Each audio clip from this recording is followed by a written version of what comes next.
My friend Lawrence Yeo has a great blog, moretothat.com. Amazing stuff.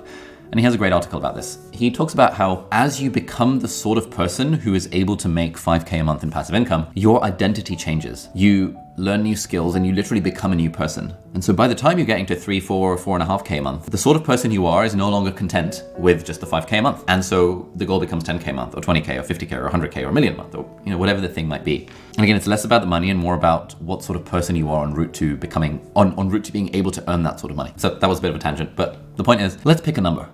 And let's then figure out what we need to get there.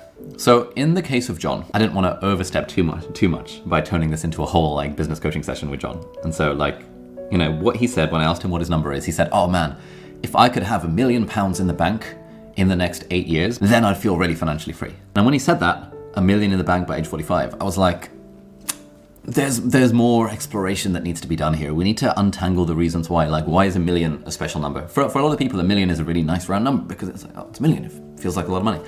All of this kind of thing. And it absolutely is a lot of money. But I suspect with a little bit more back and forth conversations, if John and I were having a private coaching session, we could have got that number down because we could have found ways for John to feel financially free even without $1 million in the bank. And so there was a bunch of things I was thinking on that front. But let's just go with that. Let's say that your goal for financial freedom is I want $1 million in the bank in the next 8 years. Okay, fine. So then we want to reverse engineer that. So how much money do we have to make each year? Well, $1 million divided by 8 is 125,000. Now, in order to have $1 million in the bank, that 125,000 presumably needs to be in savings. And so you actually need to be making, let's say, 250,000 a year in order to pay off all your taxes and all your expenses and stuff. Or maybe, shall we say 200,000 in order to be left with 125,000 in savings. So reverse engineering from this, John needed 200,000 pounds a year in income in order to get to his goal of millionaire in the next 8 years. Okay, cool. We've established that. We need 200K. This is what is called a goal. And it's useful to have a goal, right? Warren Buffett has a great phrase, I think it's from Warren Buffett, which is, you can do anything, but you can't do everything. So there's a zillion things that you can do right now. Yeah, you've literally got infinite life possibilities. But if you have a clear goal, then that narrows down your list of possibilities to, assuming you want to go for the goal, to things that would help you get to the goal. Now, I have a kind of conceptual framework for this that I call GPS. Goal, plan, and system. By the way, this is the sort of stuff I'm teaching in my upcoming productivity course, in my productivity lab, which is a new community for aspiring and ambitious entrepreneurs, creators, and professionals. That'll be linked down below if you want to check it out, productivitylab.com. Anyway, GPS stands for goal, plan, system, i.e., what is the goal? Cool. What is the plan of how we're going to get to the goal?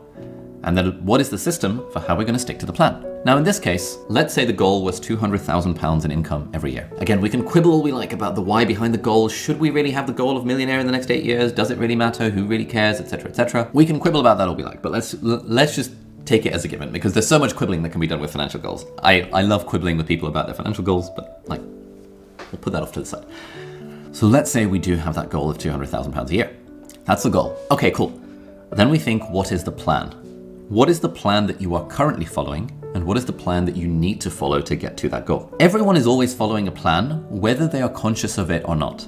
In John's case, his goal was 200,000 a year. But the plan he was following was being a teacher, teaching in a secondary school in London and earning, I suspect, somewhere between 50 and 70K, maybe slightly less than that. So let's say he's earning 50K just for the sake of argument. John's plan is on track to earning 50K a year in income. John's goal is 200K a year in income. Okay, cool. We have established very clearly that there is a discrepancy between the goal that John has and the plan that John is following to get there. So in your case, what is the goal that you have? And what is the plan that you are currently following? And no plan is also a plan. For example, in my case, if my goal was to get six-pack abs and the plan that I was currently following was eating burgers every day and never going to the gym and doing 500 steps a day, clearly that plan is not going to get me to the goal of six-pack abs. So when we notice in this GPS model, when we notice that there is a discrepancy between the goal that we say we want and the plan that we are currently following to get to that goal, at that point we have to make a choice. Do you want to change the goal or do you want to change the plan? Because you can't have a goal. I mean, you can, but you are just setting yourself up for unhappiness and misery if you clearly have a goal that you really want, but the plan that you're following is not actually going to get you there. So let's try and align these things. I'm all about living an aligned life. Aligning the things that we're doing right now with where we want to go in the future. Something I talk about in my book, Feel Good Productivity, which is about how to do more of what matters to you without burning out and in a way that's actually fun and sustainable and meaningful. You can check it out, link down below.